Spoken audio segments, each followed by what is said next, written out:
오늘 우리 같이 함께 오늘 나눌 말씀을 보도록 하겠습니다. 오늘 나눌 말씀은 본문이 두 개입니다. 첫 번째는 마태복음 4장 1절에서 4절 말씀이고요. 두 번째 본문은 히브리서 11장 1절 이어서 2절까지 말씀입니다. 본문이 두 개인데요. 우리 이 두 개의 말씀 같이 찾아보면서 읽어보도록 하겠습니다. 먼저 마태복음 4장 읽겠습니다. 그때에 예수께서 성령에게 이끌려 마귀에게 시험을 받으러 광야로 가사 40일을 밤낮으로 금식하신 후에 줄이신지라. 시험하는 자가 예수께 나와와서 이르되 내가 만일 하나님의 아들이여거든 명하여 이 돌들로 떡덩이가 되게 하라. 예수께서 대답하여 이르시되 기록되었으되 사람이 떡으로만 살 것이 아니요 하나님의 입으로부터 나오는 모든 말씀으로 살 것이라 하였느니라 하시니. 네, 이제 두 번째 본문인 히브리서 11장 1절과 2절도 함께 읽겠습니다. 시작. 믿음은 바라는 것들의 실상이요 보이지 않는 것들의 증거니 선진들이 이로써 증거를 얻었느니라. 아멘. 할렐루야. 할렐루야. 이렇게 또 우리 철야 예배 가운데 우리 성령대망의 가운데 하나님을 사모해서 나오신 우리 성도님이 한 분 한 분을 예수님의 이름으로 축복합니다. 먼저 양해의 말씀을 드립니다. 제가 원래 감기에 걸리지 않는 타입인데요. 속된 말로 코로나도 비껴나가는 인간인데 제가 제일 약한 게 이제 목감기거든요. 근데 목감기가 와가지고 목이 이렇게 좀 그렇기도 하고 소리가 좀 불분명하기도 합니다. 최대한 잘 또렷하게 주의 종이 컨디션을 잘 냈어야 되는데 못해서 죄송합니다. 그래도 최대한 잘 들리시죠? 그래도요. 최대한 잘 들리도록 애를 써서 전하도록 하겠습니다. 오늘의 말씀은요. 그 마귀의 세 가지 시험 중에 첫 번째 시험, 과연 그것이 무엇이 문제였을까라는 말씀의 제목으로 같이 말씀을 나누려고 하는데요. 오늘 말씀을 나눌 때에 마음 편한 이야기일까요? 아닐까요? 뭐 어떻게 다 이런 얘기도 해야 되나? 아니 그런 적도 있었대요. 이게 목사님 요새는 안 센 것 같아요. 뭐 그러신 분이 있었다고 하길래 아니 설교는 센 게 아니라고. 설교는 센 게 아니고 그리고 또 듣다 보면 익숙해지고 그러니까 처음에 생각하고 좀 이제 비슷해져서 그렇게 느낄 수도 있어요. 그리고 설교는요 다시 말하지만 센 게 설교가 아닙니다, 여러분. 설교는 세거나 안 세거나 아무 상관이 없어요. 그런데 그걸 듣다 보니까 이상하게 들더라고요. 누가 뭐 정체성이네 뭐 그러기도 하는데 이런 얘기를 하는 이야기는 왜 이런 얘기를 할까요? 오늘 말씀을 세게 해야 될까요? 안 세게 해야 될까요? 방금 말씀드렸잖아요. 설교는 센 것도 아니고 안 센 것도 아니라고요. 이렇게 여러분들이 지금 뭘 해달라고 해도요. 저는 그냥 준비한 거 해야 됩니다. 아무런 답변하고 상관이 없이 하던 대로 진행을 해야 될 것 같습니다. 하지만 이렇게 처음에 그냥 가볍게 출발했었던 이 이야기를 통해서 어느 정도의 마음의 준비는 조금 해 주시면 좋을 것 같습니다. 사실 오늘의 이 규보 예배 때 나눌 말씀은요. 해석이 거의 필요가 없습니다. 다시요. 해석이 거의 필요가 없어요. 이제 성경을 그냥 보면서 읽어가면 그냥 자연스럽게 알아질 수밖에 없습니다. 사실 성경은요, 때론 목회자의 도움을 받아서 해설이 필요한 부분이 도움을 받을 필요가 있는 어려운 부분도 분명히 있어요. 하지만 사실 더 많은 곳에서는요, 해설이 없어도 그 뜻을 명확하게 이해할 수 있도록 성경의 기자들이 잘 적어뒀어요. 그런데 어떤 생각이 들죠? 이런 거죠. 아닌데요? 목사님, 저는 성경이 어려운데요? 아니, 잘 적어뒀다니요. 봐도 성경이 어려운데요. 자, 여러분. 그런 분들을 위해서 마련되었습니다. 2026년도 성경학교 수강생을 내일까지 모집합니다. 이때 딱 팜플렛 나와도 딱 좋겠죠. 네? 강사는 복혜원, 윤서정, 안평우 전도사님께서 가르쳐주세요. 성경 배우세요, 여러분. 욕심을 내시고 나 했으니까 끝났다가 아니라 까먹었으면 또 해야 되겠다 하면서 달달 외워질 때까지 보셔야 됩니다. 성경을 봐도 모르는 거는 우리가 성경을 적혀 있는데 모르기 때문이니까 잘 보면서 공부하시기를 바랍니다. 이 농담 같지만요, 진짜 성경학교 꼭 내일까지니까요, 아직 마감이 안 됐습니다. 신청하시면서 성경 공부하시기 바랍니다. 자, 아무튼 이 성경은요, 우리에게 분명히 얘기하고 있고 말씀하고 있는데도 우리가 성경이 어려운 이유가 있죠. 사실 좀 어렵다고 느끼잖아요. 그런데 그렇게 어려운 이유는, 첫 번째는 왜 어렵냐? 바로 써 있는데도 보지 않기 때문입니다. 분명히 써 있는데, 아니 분명히 읽기도 했는데 안 읽었습니다. 아니 분명히 성경 통독을 했으니까 읽긴 읽었을 거 아니에요. 그런데 그때 없었던 말씀인데, 분명히 없었던 말씀인데 오늘 목사님이랑 같이 읽으니까 오늘 갑자기 나타났어. 처음 보는 글귀가 오늘 갑자기 나타납니다. 그래가지고 성경을 봐도 모르는 겁니다.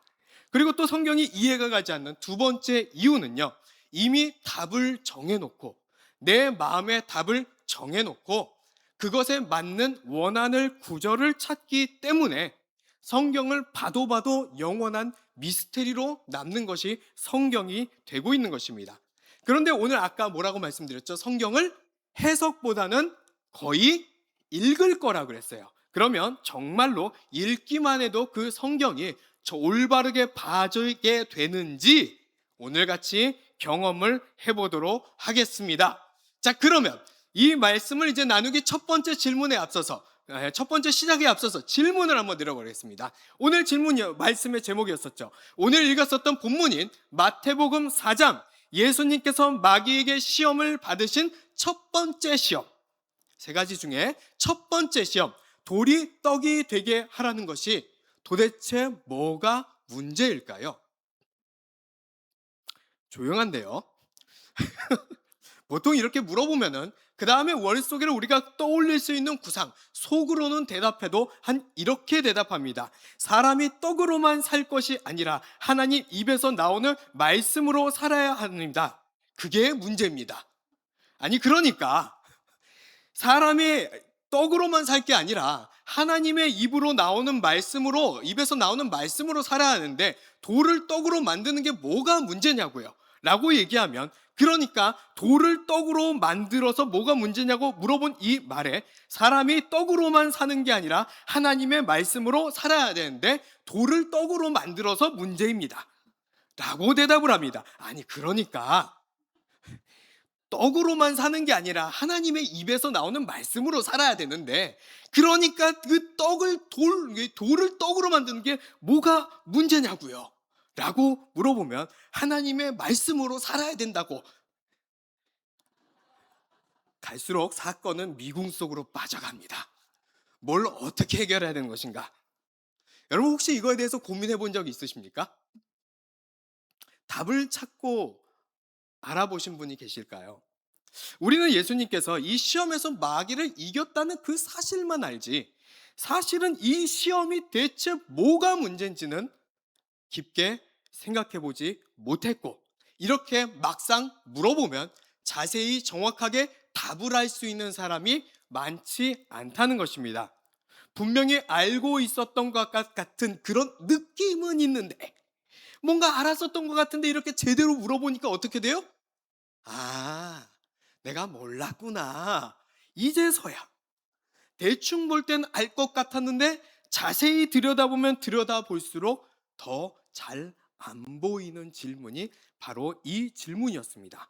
그래서 우리는 뭐가 문제인지 이 첫 번째 시험의 문제는 뭐가 문제인지 잘 모를 뿐만 아니라 내가 뭐가 문제인지를 모르고 있다라는 그 사실조차도 모르고 그냥 대충 살아갈 때가 많이 있었던 것 아닐까요?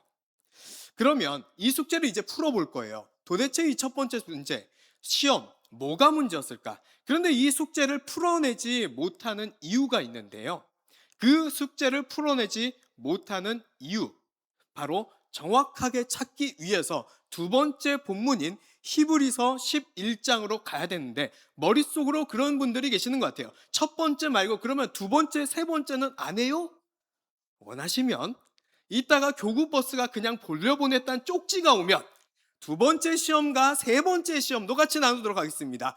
하지만 큰 본질의 그 충격에서 둘째와 셋째도 만만치 않은 그 충격들이 다가오게 될 것입니다.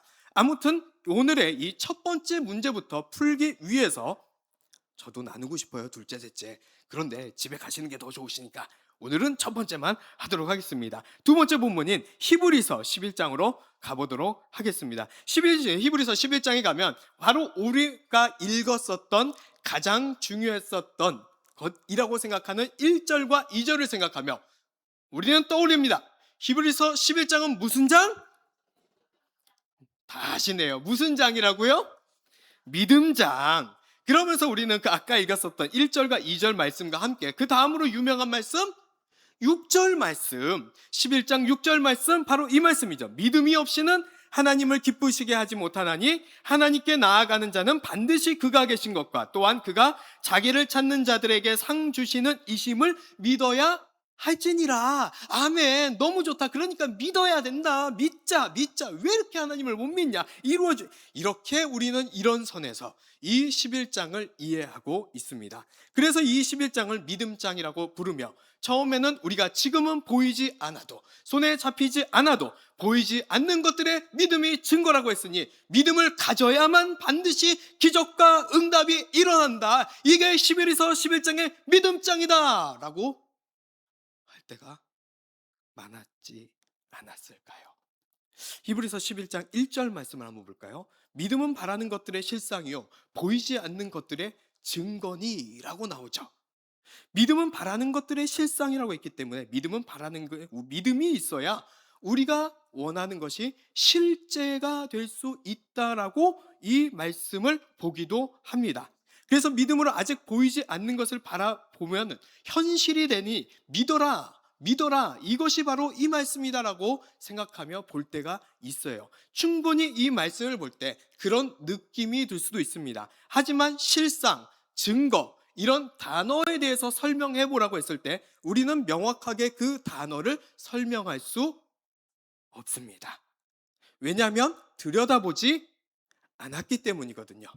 오늘은 이 증거라는 것을 들여다볼 수는 없습니다. 말씀드렸다시피 시간이 허락한다면 하고 싶은 마음 이기다 굴뚝 같지만 이거보다도 전체적인 11장의 내용을 바라보도록 합니다. 믿으면 문제가 해결된다. 믿음으로 기적과 응답이 일어난다. 이렇게 읽어버렸었던 히브리서 11장의 모든 내용에 그 1절부터 출발하여 끝까지 그렇게 읽었었던 이 내용을 그런 식으로 보게 된다면 히브리서 11장을 믿음장이라고 그렇게 보게 된다면 그것은 히브리서 11장의 내용도 아닐 뿐더러 히브리서 전체가 전하는 바와도 관련이 없는 이야기입니다. 오히려요 히브리서 기자가 전하고자 했던 의도와 완전히 반대 방향으로 이해하게 되는 일이 일어나게 되는 것입니다. 정말로 그럴까요? 아닌 것 같은데 벌써 이제 처음에 얘기했잖아요. 오늘 마음의 준비하셔야 된다고. 벌써부터 헷갈리고 이게 그러잖아요. 여러분 긴장하지 마시고 성경이 다 이야기해 줄 겁니다. 이 히브리서 11장을 진짜로 그런지 같이 읽어보도록 할 텐데요. 우리가 볼 때는 1절만 읽고 6절만 읽으니까 오해할 수 있지만 히브리서 11장을 전체적으로 보면 히브리서 기자가 무엇을 말하는지 분명하게 자신의 의도를 가지고 또렷하게 기록해 놨습니다. 보도록 하겠습니다. 먼저 히브리서 11장 5절 말씀입니다. 너무 기니까요 좀 간추려서 볼게요. 믿기 어려운 분은 집에 가서 천천히 다시 보셔도 됩니다. 5절 말씀 한번 보겠습니다. 믿음으로 에녹은 죽음을 보지 않고 옮겨졌으니, 여기까지만 읽을게요. 다 읽기 힘들어요. 그러니까 에녹은 죽음을 보지 않고 믿음으로 죽음을 보지 않았다라는 얘기가 나옵니다. 7절로 가보겠습니다. 믿음으로 노아는 아직 보이지 않는 일에 경고하심을 받아 경외함으로 방주를 준비하여 그 집을 구원하였으니, 믿음으로 방주를 준비해서 구원을 받았다. 노아의 이야기 7절이었습니다. 그 이후에도 쭉 보시면요, 여러분 성경 보시면 이렇게 나올 거예요. 8절에 아브라함 이야기, 11절에 사라의 이야기, 20절에 이삭 이야기, 21절 야곱 이야기, 22절 요셉 이야기, 23절 모세, 29절 믿음으로 홍해 건넌 사건, 30절 믿음으로 여리고성 무너진 사건, 이렇게 나오고 11장 32절에 이렇게 나옵니다. 내가 무슨 말을 더하리요? 기드온, 바락, 삼손, 입다, 다윗 및 사무엘과 선지자들의 일을 말하려면 내게 시간이 부족하리로다. 역시 설교자는 시간이 부족해요. 이게 참 설교자입니다. 여러분 말도 안 되는 소리 하지 마시라고 하시나? 자, 아무튼 여기까지 다시 보면 어떤 마음이 드십니까? 맞는데요, 목사님? 그쵸? 지금까지 보면은 이 히브리서 11장을 보면 믿음으로 기적도 체험하고 홍해도 갈라지고 백세의 자녀도 낳고 응답도 받고 축복도 받고 맞는데요? 우리가 생각했었던 그 믿음장 맞잖아요 라는 생각이 딱 들기 좋은 지금 32장까지의 내용이잖아요. 우리 성경을 계속 같이 봐야 된다 그랬죠? 11장 끝까지 쭉 볼 거예요. 그러면 다음 절인 이제 33절과 34절을 볼 텐데요. 눈을 똑바로 뜨고 봐야 됩니다. 안 그러면 안 보입니다. 보도록 하겠습니다. 그들은 믿음으로 나라들을 이기기도 하며 의를 행하기도 하며 약속을 받기도 하며 사자들의 입을 막기도 하며 불의 세력을 멸하기도 하며 칼날을 피하기도 하며 연약한 가운데서 강하게 되기도 하며 전쟁에 용감하게 되어 이방 사람들의 진을 물리치기도 하며. 뭐야? 더 맞잖아. 그쵸? 더 맞는데? 목사님 뭘 얘기할, 뭐예요? 이거 맞잖아요. 우리가 이렇게만 보면요 잘 안 보이는 거예요. 그러니까 눈을 어떻게 떠야 된다? 눈을 어떻게 떠야 된다고요? 크게 떠야 돼요. 크게 뜨고 이게 잘 보실 텐데요. 지금부터 나오는 말씀들이 혹시 여러분들의 성경과 다른 자막이 나온다면 신고를 해주시면 될 것 같습니다. 목사님이 혼자 다른 성경을 보는 것 같습니다. 아무래도 어디서 이상한 거 구입해 오신 것 같은데 제 성경엔 이런 얘기가 없습니다 라고 하시는 분은 꼭 신고해 주세요. 35절 눈을 어떻게 한다?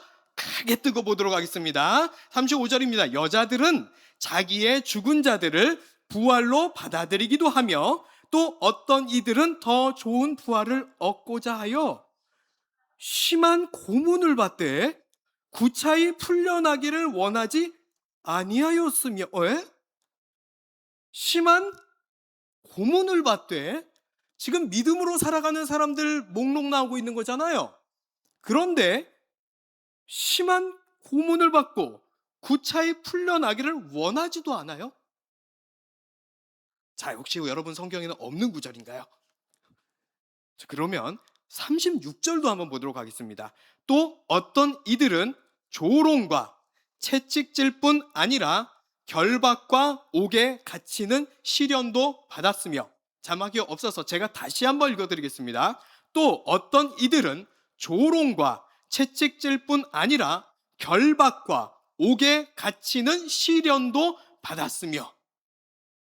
성경에 있으신가요? 갖고 계신 성경에요? 뭔가 점점 이상해지는 것 같습니다. 그러면 이제 37절과 38절도 한번 보도록 하겠습니다. 돌로 치는 것과 톱으로 켜는 것과 시험과 칼로 죽임을 당하고 양과 염소의 가죽을 입고 유리하여 궁핍과 환난과 학대를 받았으니 이런 사람은 세상이 감당하지 못하느니라. 그들이 광야와 산과 동굴과 토굴에 유리하였느니라. 이건 뭔 얘기일까요? 히브리서 11장 잘 나가다가 왜 35절부터 이상한 소리가 나오더니 점점 무시무시한 이야기들이 뚱딴지 같은 소리처럼 막 쏟아져 나오고 있을까요? 여러분, 혹시 지금까지 우리가 히브리서 11장을 믿음장이라고 고백했었을 때 바로 이 내용까지 포함해서, 지금 나온 이 내용까지 포함해서 믿음장이라고 고백하고 있으셨습니까? 앞에 11장 1절만 가지고 믿음장이라고 했나요? 아니면 지금 읽었었던 35절부터 38절까지 나온 이 모든 내용을 포함하여 믿음장이라고 고백하고 있었던 걸까요? 원래 성경에 없었던 구절인데 오늘 생겨난 구절일까요? 이제 히브리서 기자는요 39절과 40절에 아예 결정타로 못을 박으며 날립니다. 이렇게 날리는데 혹시 여러분들 지금 읽었는데도 안 읽은 것이 될까봐 천천히 읽겠습니다. 읽으면서도 안 읽게 될까봐 천천히 볼 테니까 제가 읽을 테니까요. 여러분은 눈으로 한번 따라와 보세요. 39절과 40절입니다. 이 사람들은 다 믿음으로 말미암아 증거를 받았으나까진 좋은데 약속된 것을 받지 못하였으니 이는 하나님이 우리를 위하여 더 좋은 것을 예비하였은즉 우리가 아니면 그들로 온전함을 이루지 못하게 하려 하심이라. 40절은 무슨 소리인지 막 이해가 안 가더라도 39절은 확실히 알아들을 수가 있습니다.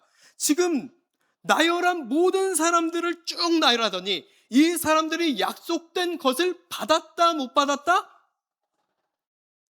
39절 다시 보여드릴까요? 예.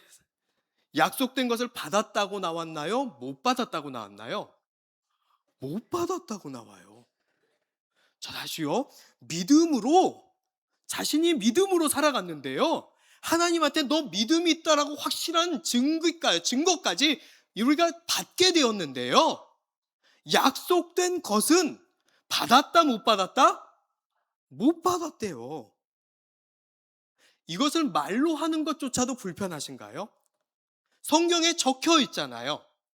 눈을 크게 뜨고 보면 약속된 것을 받지 못하였다라고 기록이 되어 있는 것입니다. 믿음으로 없는 것을 바라보면 그것이 실제로 되는 것 아니었을까? 그런데 이 39절에 보면 실제로 그것을 바라보며 나아간 사람들, 그 약속을 바라보며 나아간 사람들이 약속된 것을 받지 못했다라고 기록이 되어 있는 것을 우리가 지금 눈으로 확인하고 있는 거예요. 여러분, 이쯤 되면요, 우리는 완전히 혼돈의 카오스입니다. 이걸 뭘 대체 어쩌라는 것인가? 아니, 히브리서를 믿음으로 홍해도 갈라졌고 믿음으로 별과 같은 후손도 생기고 지금 나에게 없는 것도 반드시 믿으면 이루어질 수 있고 그랬던 믿음장으로 보게 된다면 지금 이 내용하고는요 도무지 앞뒤가 맞지 않는 이야기가 돼버리는 거예요. 아직도 의심스럽습니까? 성경을 피세요. 적혀 있어요. 적혀 있는데 그냥 우리는 이 말씀이 뭔가 기분 나쁘거나 앞뒤가 안 맞는 것 같으면 날려버리니까 그래요. 그런데 이 히브리서 11장에 이 히브리서 기자는요 이렇게 결론을 내고 있는 거예요. 쭉 목록이 나오고 이 사람들은 믿음으로 증거는 받았지만 실제로 그 약속된 것은 받지 못했다라고 기록을 하고 있는 것입니다. 그러면 우리는 생각해 봐야 됩니다. 지금 이 히브리서 기자가 하고 싶은 그 이야기가 진짜는 무엇일까요? 진짜는 무엇일까요? 바라고 원하는 것들이 아직 해결되지 않았지만 반드시 해결되리라. 이것이 지금 히브리서 기자가 하고 있는 이야기일까요? 그 이야기와 아무런 관련이 없다는 뒤에 나오는 명백한 증거들이 기록이 되어 있는 것입니다. 오히려 이 히브리서 11장은요 믿음으로 그 증거를 받았는데도 실제로는 그 약속된 것을 받지 못했다고 얘기하면서 위에 나오는 수많은 믿음의 선진들은 믿음으로 증거를 받고 그래서 노아, 아브라함, 우리가 실제로 생각했었던 모든 것들이 중간중간에 문제가 때로는 해결되기도 하고 기적이 실제로 일어나기도 하고 그렇게 되기도 했지만 정말 정작 중요했었던 약속된 데스티네이션, 하나님의 그 약속된 최종 그것 받지 못했다 하며 수많은 실패의 믿음의 선진들의 목록도 함께 기록하고 있다는 것입니다. 그 이유가 무엇일까요? 바로 그것은 다른 이야기가 아닌 것입니다. 이 이야기는요 아무런 믿음으로 뭔가를 이룰 수 있는지 믿음으로 뭔가를 이룰 수 없는지를 이야기하는 것이 아니기 때문입니다. 그래서 이 말씀을 오해하지 말라고, 믿음을 가지면 기적이 일어난다는 확실한 내가 그 이야기를 하는 거야 라고 오해할까 봐 이 히브리서 기자도 오해하지 말라고 중간에 명확하게 오해 방지 장치까지 넣어놨어요. 볼까요?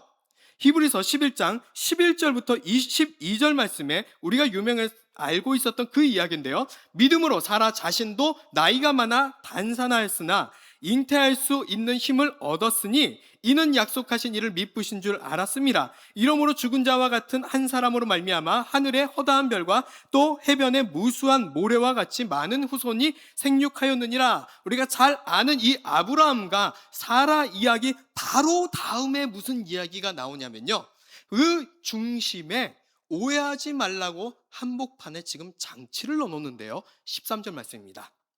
이 사람들은 다 믿음을 따라 죽었으며 약속을 받지 못하였으되, 여기서 약속을 받지 못했다는 것은 약속한 것을이에요.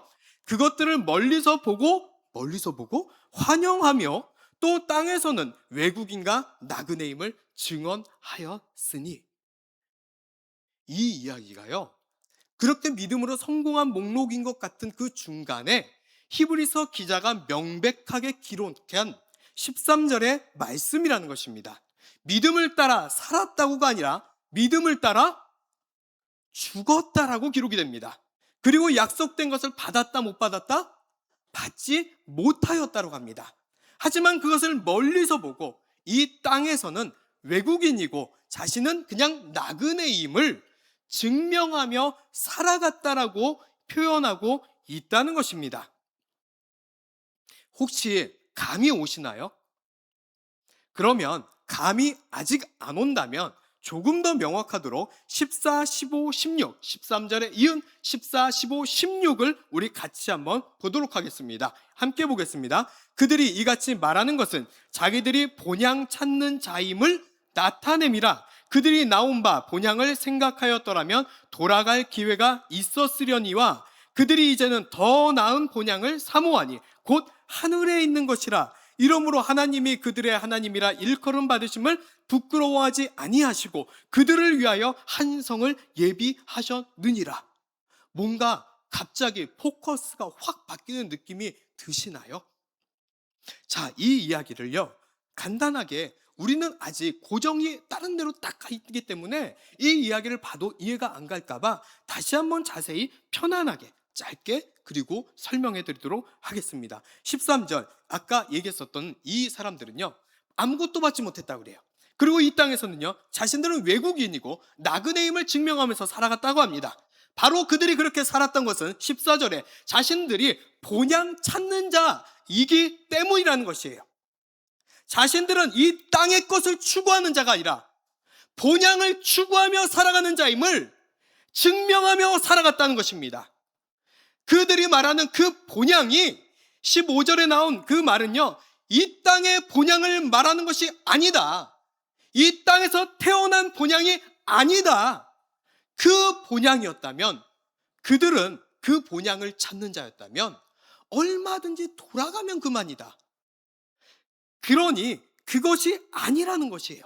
그래서 16절에 그들은 더 나은 본향을 사모한다. 땅의 본향이 아니라 하늘의 것, 곧 하늘에 있는 것이라. 이러므로 그들의 하나님이 그들의 하나님이라 일컬음 받으심을 부끄러워하지 아니하셨다. 그래서 그들을 위하여 한 성을 예비하셨다. 이것이 지금 히브리서 11장에 있는 13절부터 16절의 말씀입니다. 이해가 가시나요? 땅의 것을 추구하며 살아간 자가 아니라 땅에서 아무것도 받지 못하였어도 그들은 더 나은 본향인 하늘의 것을 바라보며 믿음을 따라 죽었다. 이게 히브리서 11장에 얘기하는 바로 그 사실이라는 것입니다. 하나님은, 자신에게 있어서의 신은, 하나님은 나이는 야훼 한 분밖에 없다. 내가 그분을 믿는 것이 하나도 부끄럽지 않다 라고 고백하며 믿음을 따라 죽은 자들에게 하늘의 본향에 그들을 위하여 하나님께서 한 성을 예비하셨느니라. 이것이 지금 히브리서 11장에 기록된 말씀이라는 것입니다. 그들은 믿음으로 증거를 얻었으되 땅에서는 받은 것이 없었지만 그럼에도 불구하고 땅에서 받던지 말던지 아무 상관이 없는 것은 그 약속된 것은 이 땅이 아니라 본향의 것이기 때문에 아무것도 상관없다는 것입니다. 히브리서 이 기자가 이 히브리서를 기록했었던 시대에는요, 수많은 그리스도인들이 핍박과 살해의 위협에 고스란히 노출되어 살아가야 했었던 시대였습니다. 로마의 황제가 신이어야 하는 나라 속에서 나에게 신은 한 분 하나님밖에 없다라고 외치며 오늘 그렇게 사자에 잡혀 물어뜯겨 죽어가야 했었고, 예수님이 나의 주인이시다 라고 외치다가 산채로 불에 태워 죽어 나가던 일이 매일같이 반복되는 지옥 같은 날에 기록된 성경입니다. 지금 이 히브리서 기자는요, 이 상황 속에서 무엇을 요구하고 있는 것인가요? 어떠한 것도 해결되지 않더라도, 아니 오늘 죽더라도, 믿음을 따라 죽더라도 믿음으로 순종하라. 믿음으로 순종하라. 이 땅에서 우리는 나그네일 뿐이다. 우리의 본향은 하늘이다. 오늘 믿음을 따라 죽더라도 오늘 그냥 죽음으로 순종하자. 그게 믿음이다. 그게 믿음이다. 이것이 히브리서 11장이 우리에게 전하고 있는 히브리서 기자가 하고 싶은 이야기라는 것입니다. 믿음으로 문제를 해결받고 믿음으로 바라보면 그것이 실제가 나타난다는 것이 아니라 땅에 문제가 여전하고 문제가 해결되지 않더라도, 문제가 해결이 돼도 문제가 해결되지 않아도 아무런 상관없이 이 땅의 것은 아무것도 아니니 본향을 바라보며 믿음으로 이 땅에서 말씀을 따라 살아나가고, 어떠한 우리가 믿음으로 살아간다 할지라도, 손해를 본다 할지라도 그 믿음 포기하지 마라. 이게 지금 히브리서 기자가 하고 싶은 이야기라는 것입니다. 믿음의 선진들의 목록들이 쭉 나오며 그 선진들이 믿음을 따라 죽어가듯 살았듯 우리도 그렇게 살아가야 하지 않겠느냐라고 이야기하는 것이에요. 그래서 아까 13절에 믿음을 따라 살았다가 아니라 뭐라고 나온다고요? 믿음을 따라 죽었다라고 나오는 것입니다. 사실 이 11장 믿음장이라고 얘기하는, 원래 당시에는요 장이 없었죠. 그냥 쭉 이어지는 편지였었단 말이에요. 혹은 쭉 이어지는 기록물이었었어요. 그런데 이 기록물에 장의 구분이 없기 때문에 바로 앞 이야기가 다른 이야기가 아니에요. 그럼 11장 바로 앞에 있는 장은 무슨 장이다? 10장이다. 저 11 빼기 1은 10장. 10장 후반부에 뭐라고 나올까요? 10장 34절부터 36절에 이렇게 나옵니다. 너희가 갇힌 자를 동정하고 너희 소유를 빼앗기는 것도 기쁘게 당한 것은 더 낫고 영구한 소유가 있는 줄 알미라. 이제 막 보이시죠? 그러므로 너희 담대함을 버리지 말라. 이것이 큰 상을 얻게 하느니라. 너희에게 인내가 필요함은 너희가 하나님의 뜻을 행한 후에 약속하신 것을 받기 위함이라. 이제 보이시죠? 히브리서 11장의 내용과 히브리서 10장의 내용이 똑같아요. 소유를 빼앗기더라도 담대함을 버리지 말라. 인내하라. 하나님의 뜻을 행한 후 약속하신 것 어디요? 땅이 아니라 본향에 영원한 약속, 그것이 기다리고 있다. 담대하라. 담대하라. 포기하지 마라. 절대 포기하지 말아라.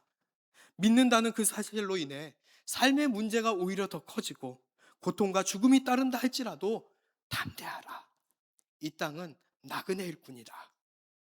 이게 11장에 나오는 믿음으로 살아가라고 하는, 믿음이 있는 자는 이렇게 우리가 그 믿음을 따라 순종하며 죽을 수 있다는 그 이야기를 하고 있는 것입니다.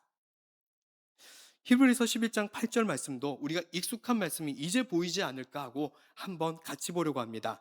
믿음으로 아브라함은 부르심을 받았을 때 순종하여 장래의 유업으로 받을 땅에 나아갈새 갈 바를 알지 못하고 나아갔으며 라고 나옵니다. 자막이 없어서 제가 다시 한번 읽어드리겠습니다. 믿음으로 아브라함은 부르심을 받았을 때 순종하여 라고 나옵니다. 순종해서 나아갑니다. 장래의 유업으로 받을 땅에 나아갈새 갈 바를 알지 못하고 나아갔다고 나옵니다. 그러니까 이 아브라함이 걸어간 길은요, 실제로 자신이 어떤 것을 받을지 보이지도 않았고 실제로 약속된 것을 받지도 못했습니다. 여러분, 아브라함이 약속된 것을 받았다고 생각하는데 아브라함이 받은 것은 이삭 하나일 뿐입니다. 별과 같이 수많은 자녀들은요, 아브라함은 경험하지 못했어요. 그럼에도 불구하고 아브라함은 자신에게 이삭밖에 없었는데도 불구하고 어떻게 살아간 거예요? 믿음으로 순종하며 살다가 믿음으로 죽었다는 이야기를 하고 있다는 것입니다. 여러분, 믿음으로 살아가는 그 삶이 더 큰 고난과 더 큰 고통이 살아왔었던 그 시대에 문제가 있더라도 땅의 것이 아니라 하늘의 본향을 사모하며 담대하라고 외치던 히브리서의 이 11장 말씀이 안타까운 마음입니다. 이걸 보면서 왜 도리어 땅의 문제를 해결하라, 인생의 문제의 고통이 믿으면 해결이 된다 라는 말씀으로 우리는 읽고 있을까요? 믿음의 본질이 과연 그걸까요? 히브리서 11장의 기자는 믿음의 본질은 믿음을 따라 죽을 수 있는 능력이었는데 믿음을 따라 문제를 해결하는 능력으로 우리는 보고 있지 않을까요?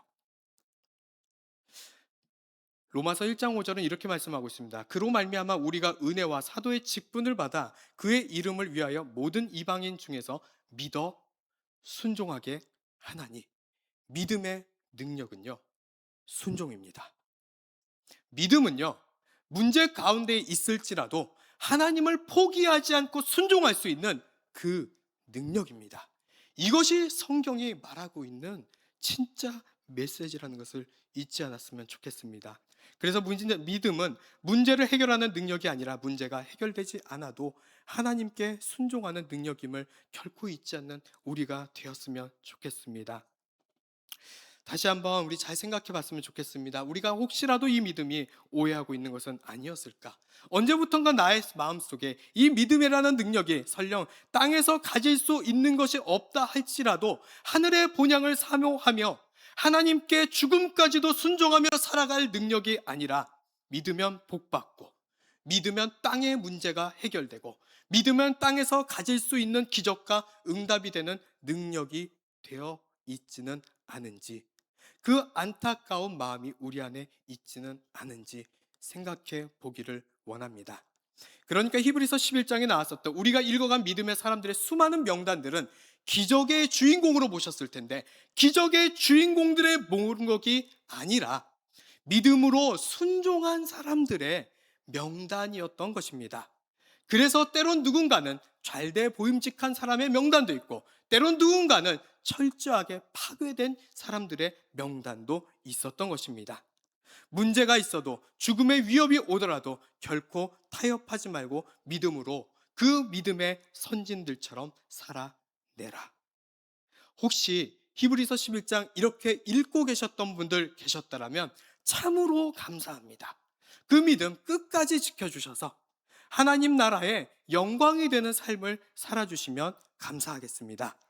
자, 그러면 이제는 우리 처음 문제로 돌아가 보도록 하겠습니다. 마태복음 4장 문제입니다. 마태복음 4장에 나타난 이 첫 번째 시험, 대체 뭐가 문제였을까요? 이제는 슬슬 보이기 시작하나요? 그런 분들도 있지 않을까 싶습니다. 예수님께서는요 40일을 금식하셨다고 합니다. 그렇게 해서 성령님과 동행하셨다고 합니다. 우리 식대로 말하면 지금 가장 성령 충만한 상태입니다. 믿음이 가장 충만한 상태예요. 지금 우리가 가진 믿음의 능력이요 최고점에 이른 최고의 상태가 바로 지금 예수님의 상태입니다. 그런데 보통 이쯤 되면 여러분 있던 문제가 떠나가야 되는데 성경 똑바로 잘 우리가 보셨다면 없던 문제도 찾아옵니다. 40일을 금식했더니 뭐가 다가왔습니까? 시험이 찾아왔습니다. 마귀가 오고요. 어디로 갔나요? 광야로 갑니다. 아니 금식 전에는 요단강에서 그렇게 물이 풍요한 데서 살았는데요 40일을 금식하고 있었더니 줄이고 목마르고 굶어 죽어야 되는 광야로 내몰렸습니다. 보통 이해가 안 가는 문제가 발생하기 시작합니다. 우리 식대로 이해한다면 이거는 끝까지 미스테리입니다. 그런데 성경을 똑바로 보면 미스테리가 아닙니다. 이렇게 우리가 예수님의 시험 가운데 나아갔었던 이 환경 속에서 이제는 어떻게 봐야 할까요? 아직도 이해가 안 가세요? 40일 금식했는데요? 이런 거예요, 여러분. 40일 금식했더니 40평 아파트 날아간 거예요. 너무 좋죠. 막 그리고 건강 해로워지고 막 병원에 입원해가지고 그냥 앞으로 막 쩔쩔매고 살아야 되고 막 지팡이 짚고 살아야 되고 이런 일이 찾아온 거예요. 이해가 가나요? 이해가 안 가는 일이 일어나게 된 거죠. 근데 또 그 다음에 마귀가 시험까지 합니다. 이게 지금 성령의 인도하심이래요. 여러분, 그래서 제가 맨날 얘기했죠. 성령이 인도하시면 그냥 내 뜻대로 못 사니까 인생 망한 겁니다 막 했었던 게 이런 것들이에요. 여러분, 이제 마귀가 찾아옵니다. 드디어 첫 번째 문제를 냅니다. 이렇게 얘기하죠. 배고프지? 너 배고프지? 너 이게 필요하잖아. 지금 그 충만한 믿음이면 얼마든지 할 수 있어. 믿으면 돼요, 안 돼요? 믿으면 일어나잖아요. 기적이 일어난다. 능력이 나타난다. 너 지금 믿음이 그렇게 연습을 열심히 해서 믿음이 최고점에 이뤘잖아. 믿는 자에게 능치 못함이 없다며 말씀까지 동원할 수도 있죠. 그러니 믿음으로 이 돌을 떡으로 만들라는 겁니다. 아니, 능력이 없는 것도 아니고 돌을 떡으로 만드는 게 딱히 뭔 죄도 아니고, 아니 돌을 떡으로 만드는 게 죄예요? 그게 죄라고 말할 수가 없잖아요. 아니 무슨 도둑질을 하라는 것도 아니고 도대체 뭐가 문제입니까? 눈치채신 분들이 있으실 것 같습니다. 믿음을 지금 내 문제 해결하는 능력, 믿음을 문제 해결의 수단으로 사용하라는 것입니다. 바로 이 지점입니다. 성령 충만, 믿음 충만. 그래서 내 안에 이제 믿음의 능력이 있으니 문제는 떠나가라. 기적이 일어난다. 이거 하라는 것이 지금 이 첫 번째 시험, 마귀가 예수님께 던진 시험이라는 것입니다.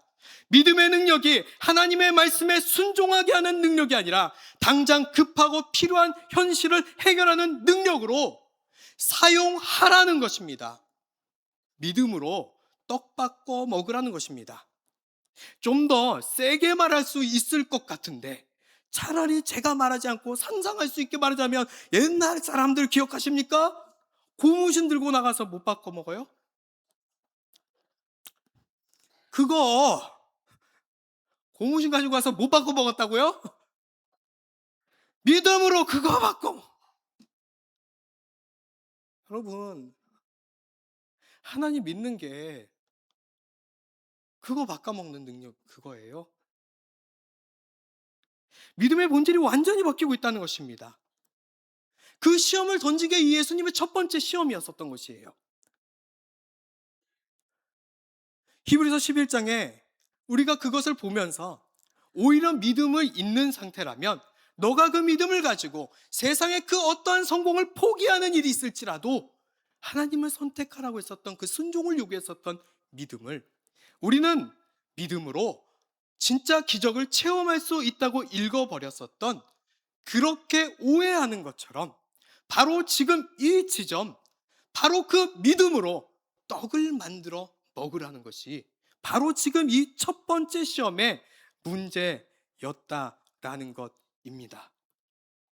여기서 우리가 아주 헷갈리고 더 큰 문제는 심지어 우리가 믿음을 가진 사람에게 그런 기적들이 일어나기도 한다는 것입니다. 그러다 보니까 그 자체에만, 거기에만 시선이 꽂혀서 믿음 자체의 진짜 목적과 능력이 무엇인지 상실한 채 우리가 그것이 믿음으로써 얻어낼 결과인 것처럼 살아가며 오늘 예배에 와서 더 나의 욕심을 내려놓고 주 앞에 더욱더 엎드려 순종하고 나를 구원하신 은혜에 감사하고 찬송하기 위해서 나온 것이 아니라 뜨겁게 기도해서 응답받겠다라는 마음으로 우리가 이 자리에 올 때가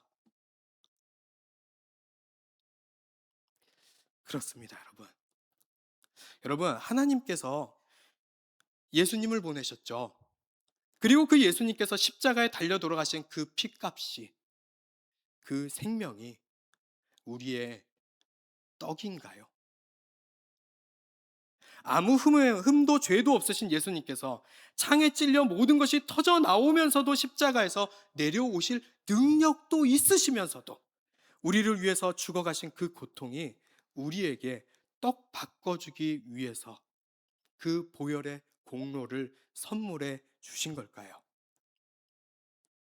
혹시 내 안에 언제부턴가 믿음이 떡으로 바꿀 수 있는 능력이 되어버린 것이 훨씬 더 큰 나의 믿음이 되고 있지는 않을까요? 저는 목회자로서 떡에 꽂힌 믿음, 이 땅에 꽂혀버린 이 믿음을 가지고 땅에 꽂는 이 믿음을 방향이 여기가 아니라고 다시 순종으로, 다시 하나님께로 돌려놓자고 하고 싶은데, 어떻게 해야 사실 이 이야기가 전해질 수 있는지 잘 모르겠습니다. 제가 이곳에 발령받아 온 지 벌써 1년 6개월이 됐더라고요. 시간 빨리 갑니다. 그때 철야 예배 때 첫 설교회 때 강대상에 올라와서 발령받아 오자마자 철야 설교라고 해가지고, 오자마자 새벽 설교하고 오자마자 철야 설교라고 해가지고, 이게 뭔 일인가 하면서 올라왔었을 때, 그때 처음 이 질문으로 철야 예배를 시작했었죠. 이 철야 예배에 하나님께서 응답하시지 않을 것이 확실하다면 우리는 몇 명이나 하나님께 예배를 드릴까요? 바로 이 질문으로 시작했었던 설교였었는데, 지금까지 강대상에 올라올 때마다 끊임없이 성경이 전하는 믿음은 그 방향이 아니라고 전하고 있습니다. 사실 감사하게도 성도님들이 좋은 얘기 많이 해주십니다. 그래도요, 설교 좋다고 해주시기도 하고 은혜 받았다고 얘기하시기도 하고, 때로는 이해가 안 가는데 뭐가 시원한 건지 아무튼 시원해서 좋다고 하시는 분들이 있습니다. 여러분, 좋은 이야기 많이 해주시는 거는 좋습니다. 물론 기분 좋죠. 그래 싫은 사람이 없습니다. 그런데 기분은 좋은데요, 안타까운 거는요, 이렇게 말씀을 나누고 나서 이따가 주여 삼창하고 통솔로 기도하겠습니다 하면은 뭐부터 나온다? 주시옵소서, 주시옵소서. 아이고, 그거 아니라고 하차에 주시옵소서, 막 주시옵소서만 하고 있어. 오늘 내가 응답 받으러 왔다, 확실하게 믿고 구하고 내가 받은 줄로 믿겠다는 기도 모습을 보면서 어떤 마음이 드냐면요, 저의 한계를 느끼기도 합니다. 어떻게 해야지 하나님의 진심이 전해질지 잘 모르겠습니다. 제가 너무 능력이 부족하다 보니까 어떻게 해야 이 하나님의 말씀이 올바르게 성도님들의 마음과 그 영혼에 세워질 수 있는지 잘 모르겠습니다. 말씀이 어떻게 능력이 없겠습니까? 그 말씀을 전하는 제가 설득력이 없고 아는 것이 부족해서 그 능력의 한계를 경험하고 있는 것이 아닐까 생각합니다. 그래서 설득하지 않고 부탁하겠습니다. 오늘 이 밤 부탁드립니다. 믿어주시면 좋겠습니다. 혹 저를 불편해 하시거나 싫어하는 분이 있다 할지라도, 이런 설교가 듣기 싫더라도, 믿op지 못한 말씀에 아닌 것 같은데 라고 할지라도 성경을 믿어주시길 바랍니다. 읽어보셨잖아요. 그 성경을 믿어주시기를 바랍니다. 우리가 그 성경 말씀대로 믿음을 살아가기를 원합니다. 그런 마음으로 오늘 우리가 기도했으면 좋겠습니다. 아무런 해설조차도 필요 없을 정도로 사실 명확하게 기록하며 우리에게 믿음을 촉구하며 나아갔었던 그 히브리서 기자의 간절한 마음을 우리가 믿어주셨으면 좋겠습니다.